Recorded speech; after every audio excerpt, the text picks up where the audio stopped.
At the grocery store, a pharmacist grabbed my arm and said, "You need to call 911 right now." I was reaching for my wife's prescription when the pharmacist burst through the counter door. Her name tag said, Priya Desai. Her face was pale. She grabbed my arm hard enough to hurt. "Your lips are blue." The words came out fast and sharp. "Your fingernails are purple. You're suffocating and you don't even know it." I looked at my hands. She was right. My nail beds looked like bruises, dark purple spreading from the cuticles. My wedding ring was cutting into swollen flesh. When did that happen? How did I not notice? Priya pulled her phone out. "I'm calling 911. Sit down now before you pass out." I tried to tell her I was fine, but the words wouldn't come.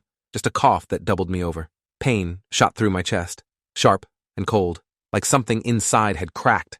She pushed me into the consultation chair by the blood pressure machine. "Stay still. Don't talk." The fluorescent lights started pulsing, or maybe that was my vision.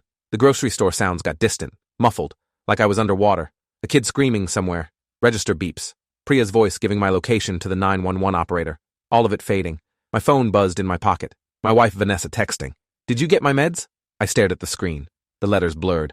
I tried to type back, but my fingers wouldn't work right. Kept hitting wrong keys. The message came out gibberish. Priya leaned down and looked at my phone.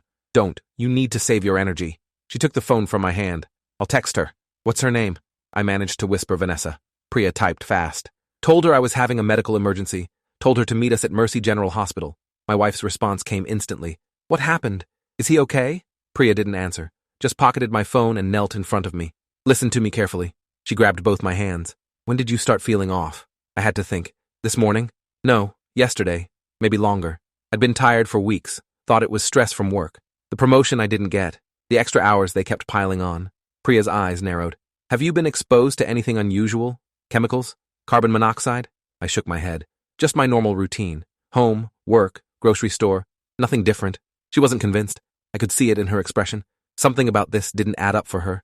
She kept looking at my hands, at my face, like she was reading symptoms I couldn't see. The ambulance took 6 minutes. I know because Priya kept checking her watch and muttering that they needed to hurry. Store customers were gathering, watching. A manager appeared, asking what was happening. Priya ignored him. When the paramedics rushed in with their equipment, she rattled off information like a doctor. Male, mid-30s, severe cyanosis, respiratory distress, possible carbon monoxide poisoning or methemoglobinemia. The lead paramedic was a guy named Curtis, older, gray hair, calm eyes that had seen everything. He clipped an oxygen sensor on my finger. The number that appeared made him curse under his breath. "Oxygen saturation at 76%. That's critical. We need to move now." They loaded me onto a gurney. The ceiling tiles passed overhead in a blur. Someone was asking me questions. "Can you rate your pain? When did symptoms start? Any known allergies?" I couldn't focus enough to answer. My chest felt like someone was standing on it. Each breath was work. Curtis put an oxygen mask over my face and cranked the flow. The cool rush of air helped, but not enough. I heard him radio the hospital. Possible toxic exposure. Patient presenting with severe hypoxemia. Prep the ED.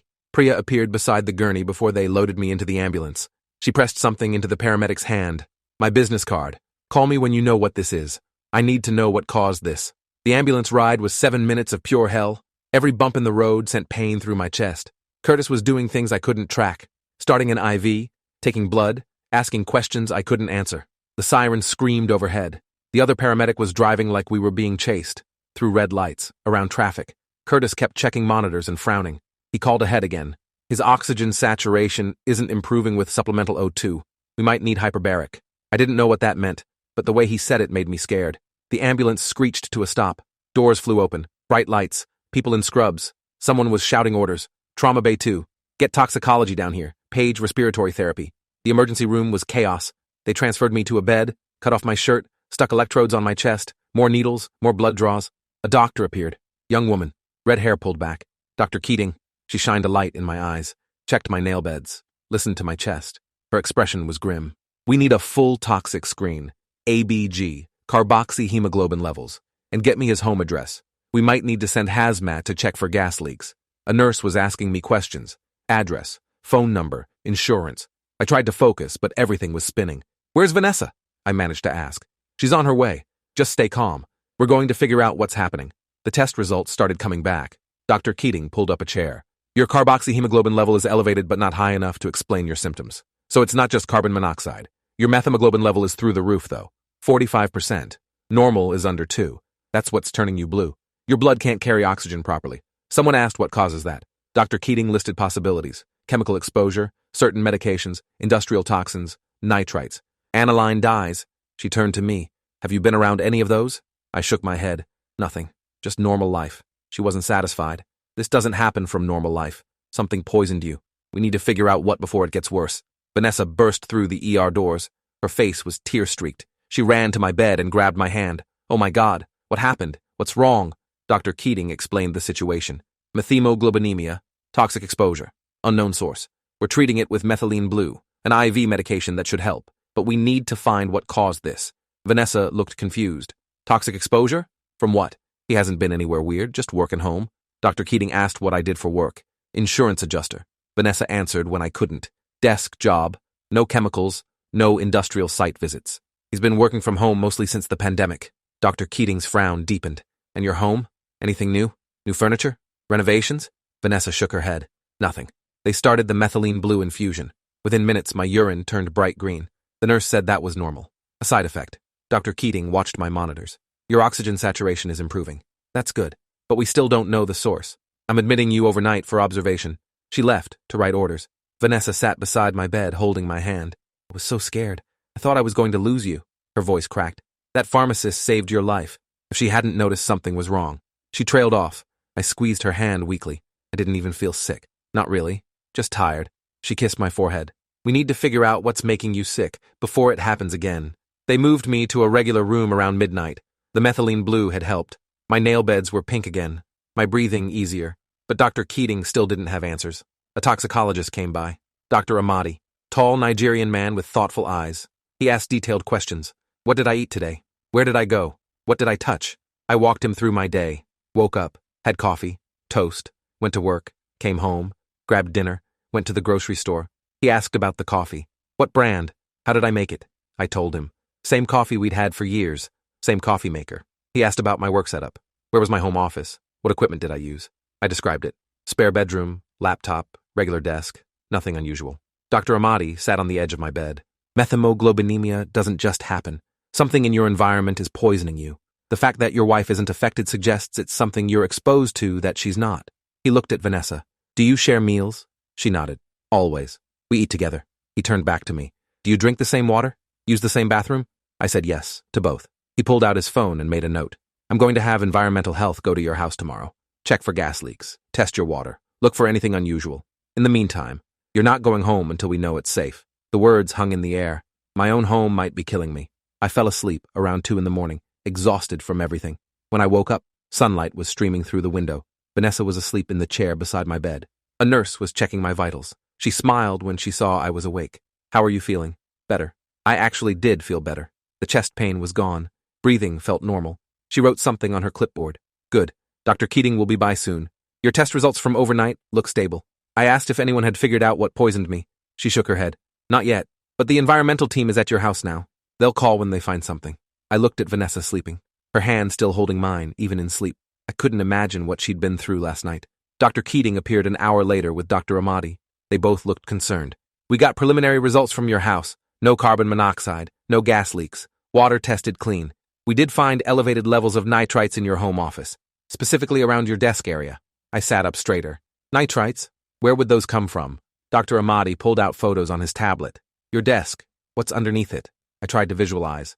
My computer tower, some boxes, old textbooks from college, a mini fridge I kept drinks in. He zoomed in on one photo. This mini fridge. When did you get it? I thought back. 2 months ago? Bought it used off Craigslist because I wanted to keep water cold while working. Dr. Amadi and Dr. Keating exchanged looks. We need to test that fridge, Dr. Keating said. Refrigerant leaks can cause methemoglobinemia, especially if the unit is old or damaged. But there's something else. She swiped to another photo. These supplements. She was showing a picture of my desk drawer. The bottles of vitamins and protein powder I took every morning. Where did you buy these? Health store near work, I answered. About 3 months ago.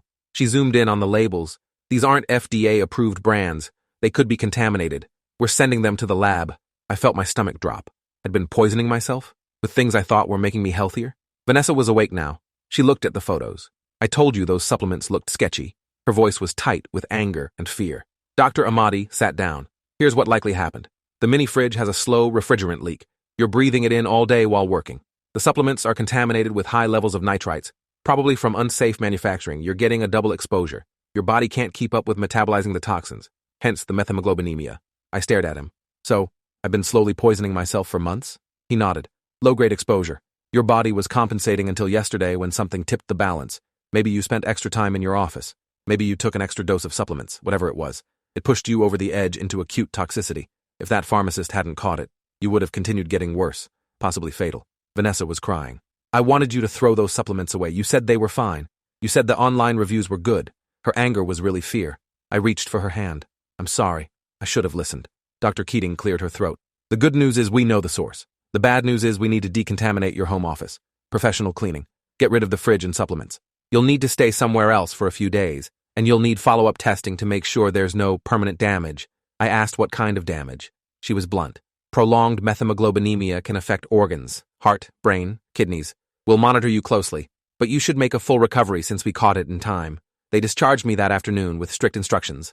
No going home until environmental health cleared it. Follow up in 3 days. Watch for symptoms. I felt fine physically, but mentally I was reeling. My own choices had almost killed me. Vanessa drove us to her sister's house. We'd stay there while our home was decontaminated.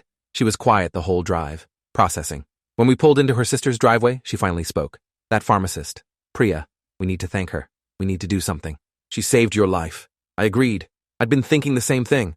Without her observation, without her insistence, I'd have gone home, gone to bed, maybe never woken up. We went back to Riverside Grocery the next day, found Priya working the pharmacy counter. She recognized me immediately. Her face lit up with relief. You're okay. I was so worried. I called the hospital, but they couldn't tell me anything because of privacy rules. I didn't know if you survived. I thanked her, tried to find words adequate for what she'd done. She waved me off. I was just doing my job, but I could see she was emotional too. I asked how she'd known something was wrong. She explained, I do medication therapy management. Part of that is recognizing adverse drug reactions and toxic exposures. When I saw you standing there, your coloring was all wrong. Classic signs of hypoxemia. I knew you needed emergency care immediately. I'm just glad you got there in time. Vanessa hugged her, an impulsive gesture that surprised all of us. Thank you doesn't feel like enough. Priya hugged her back. I'm just grateful I was here, that I saw him, that I trusted my training. She pulled back and looked at me seriously. You need to follow up with toxicology. Make sure there's no lasting damage. And please, be careful what you buy online. Supplements aren't regulated like medications. People don't realize how dangerous they can be. I promised I would. We talked for a few more minutes, exchanged contact information. Priya said to call if we had questions about anything. She was that kind of person.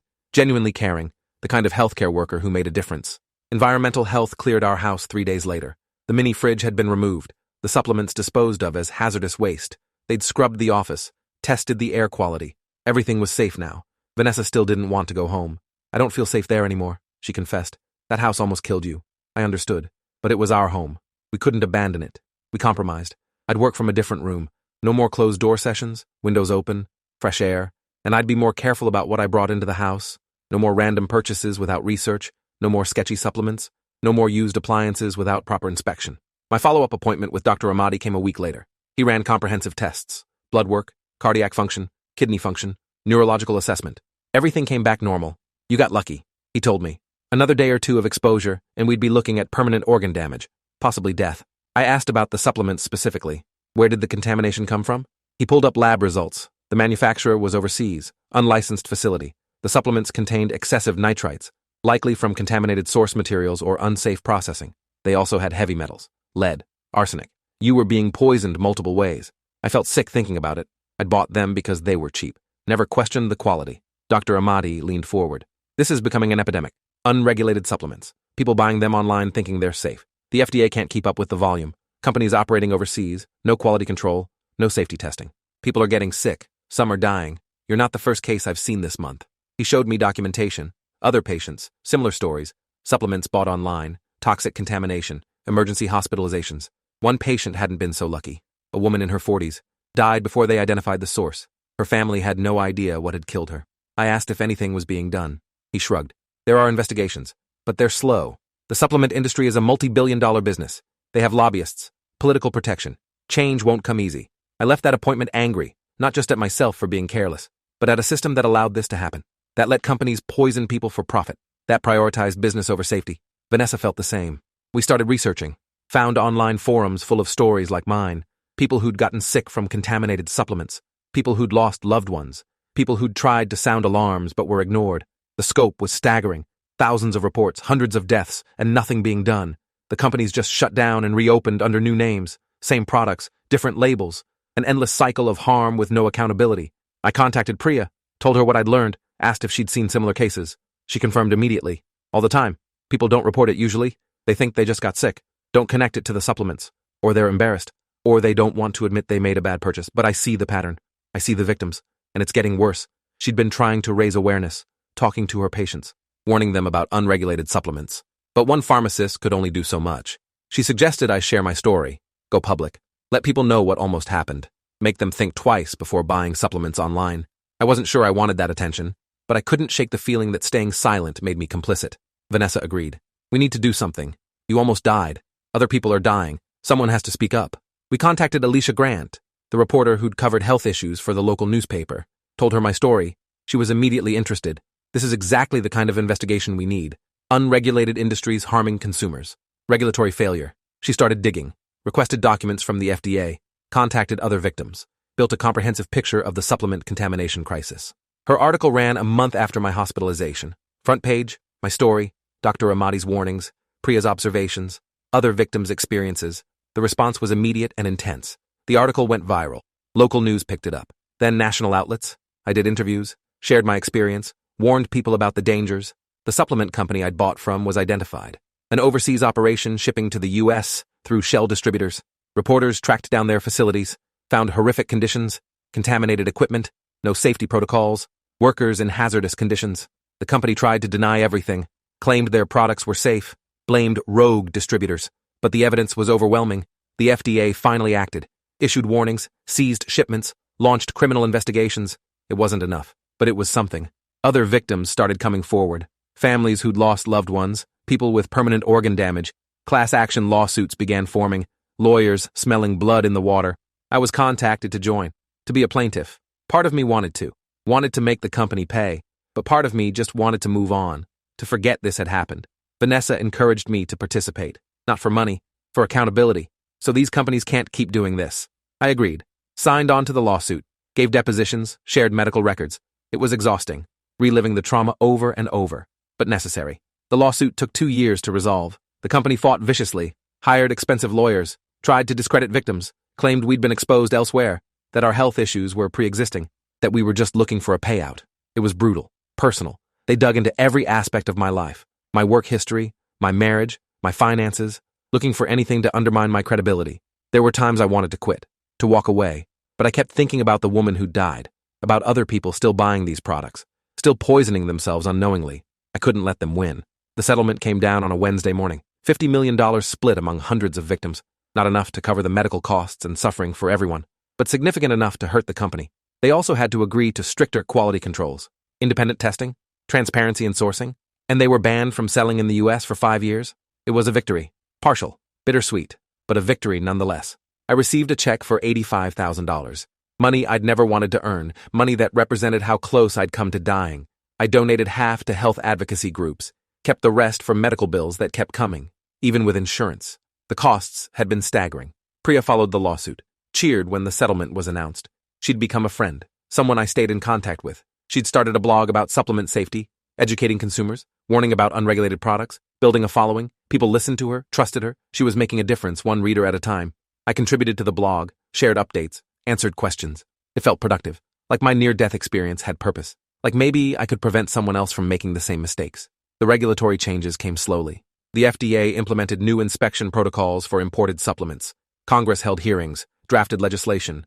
The industry lobbied hard against it, spent millions protecting their profits. But public pressure was mounting. Stories like mine kept appearing. More victims, more deaths, more evidence that the system was broken. The Supplement Safety Act passed 3 years after my poisoning. It wasn't perfect. Loopholes remained. Enforcement was still insufficient. But it was progress. Real, measurable progress. Requirements for testing, standards for manufacturing, penalties for contamination. Things that should have existed from the beginning. I went back to work eventually. Different job, different company. I'd left the insurance firm during my recovery. Couldn't stomach going back. The place that had overworked me. That had contributed to my stress and carelessness. I found work at a nonprofit, health advocacy, using my experience, helping others navigate the medical and legal system. It paid less, but meant more. Vanessa supported the change, said I seemed happier, more engaged, more like myself. She was right. I'd been sleepwalking through life before the poisoning, going through motions. The brush with death had recalibrated everything. I still thought about that day at the grocery store, about Priya grabbing my arm, about her refusal to let me dismiss what she'd seen, about how different my life would be if she hadn't intervened.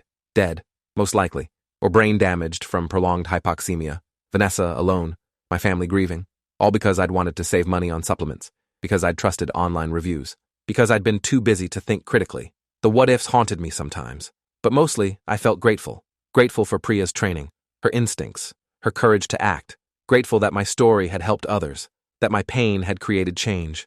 5 years after my poisoning, I spoke at a pharmacy conference, sharing my story with hundreds of pharmacists, emphasizing why their observations matter, why they can't be afraid to intervene, why that uncomfortable moment of grabbing someone's arm and insisting they need help might save a life. Priya was in the audience. We'd stayed close. She smiled as I spoke, nodded at the important parts. Afterward, we grabbed coffee, talked about the progress made, the work still needed. She told me about patients she'd helped since, people whose symptoms she'd caught, emergencies she'd identified. She'd saved 6 lives in 5 years, that she knew of, probably more she'd never heard about. I asked if she ever regretted speaking up that day, if the attention and involvement had been worth it. She didn't hesitate. Every time. I'd do it 100 times over. That's why I became a pharmacist. Not to count pills, to protect people, to use my knowledge when it matters most. You gave me that opportunity. You trusted me. You listened. Not everyone does. I told her I hadn't had much choice. She'd been pretty insistent. She laughed. Yeah, I don't take no for an answer when someone's dying in front of me. We finished our coffee, hugged goodbye, promised to stay in touch. She had another patient to save somewhere, another life to change with her observation and courage. Vanessa and I celebrated our 15th anniversary last month. 15 years of marriage. 6 years since the poisoning that almost ended everything. We went back to Riverside Grocery. Weird choice, maybe, but meaningful for us. The place where my second chance began. We bought wine and cheese, stopped by the pharmacy. Priya had moved on to a hospital position, but we knew the pharmacist working, a young guy named David. We told him our story, showed him the scar from my IV, the medical alert bracelet I still wore. He listened intently, said he'd remember, that he'd watch for signs, that he'd speak up if he saw something wrong. That's all we wanted. Healthcare workers who cared enough to intervene, who valued lives over convenience, who refused to look away when something was wrong. The final update on the lawsuit came last year. The supplement company went bankrupt, forced to pay additional damages after more contamination was discovered. The CEO faced criminal charges, fraud, negligent homicide. He fled the country before trial, hiding somewhere without extradition. It wasn't the justice we wanted, but it was something. The company couldn't hurt anyone else. Their products were gone from the market, their reputation destroyed. Other supplement companies took notice, started improving quality control. Not from goodness, from fear. Fear of lawsuits, fear of prosecution, fear of ending up like the company that poisoned me and hundreds of others. Sometimes fear was the only language corporations understood. I still take supplements, but carefully now, only from reputable manufacturers, only products tested by independent labs, only brands recommended by actual healthcare professionals. And I read every label, research every ingredient, verify every source. It takes time, but my life is worth that time. Vanessa does the same. We're both hypervigilant now, checking everything, questioning everything. Some might call it paranoid. We call it survival. We learned the hard way that trust without verification can be fatal, that convenience can come at the cost of safety, that saving money isn't worth risking your life. These lessons came expensive, but they stuck. I mentor now, people who've had similar toxic exposures, who are navigating the medical system, fighting their own legal battles, trying to make sense of how they were poisoned by products they thought were safe. I share what I learned, connect them with resources, introduce them to lawyers and doctors who understand, walk them through the process. It's healing in a way, taking my trauma and transforming it into help for others. Vanessa says I'm good at it, that I have empathy because I've been there, that I understand the anger and fear and confusion in ways someone who hasn't experienced it never could. She's probably right. The nightmares stopped eventually. For the first year, I'd wake up gasping, feeling like I couldn't breathe, seeing my purple fingernails, reliving that moment in the grocery store when Priya grabbed my arm and I realized something was terribly wrong. Therapy helped. EMDR sessions, processing the trauma, reframing the memory. Now, when I think about that day, I mostly feel gratitude. Strange as that sounds, gratitude that I was in the right place, that Priya was working, that she'd been trained to recognize the signs, that she'd acted without hesitation, that a series of small choices and circumstances had aligned to save my life when it could have easily gone the other way. We had a baby last year, a daughter, named her Priya, not subtle, but meaningful. Priya Desai cried when we told her, said she was honored, that she'd never expected to have that kind of impact on anyone's life. But she had. She'd given us our future, our family, our second chance. Our daughter will grow up knowing her namesake, knowing the story of how a pharmacist's observation saved her father's life, how one person's training and courage and refusal to look away had changed everything. We want her to grow up like that, alert, aware, willing to speak up when something's wrong, willing to intervene when others need help, willing to be the person who grabs someone's arm and refuses to let go until they're safe. 6 years later, I'm alive because Priya Desai wouldn't let me walk away, and because she taught me that sometimes the most dangerous poisons are the ones we willingly invite into our lives. Thanks for watching till the end. Make sure to subscribe and like to not miss the next story.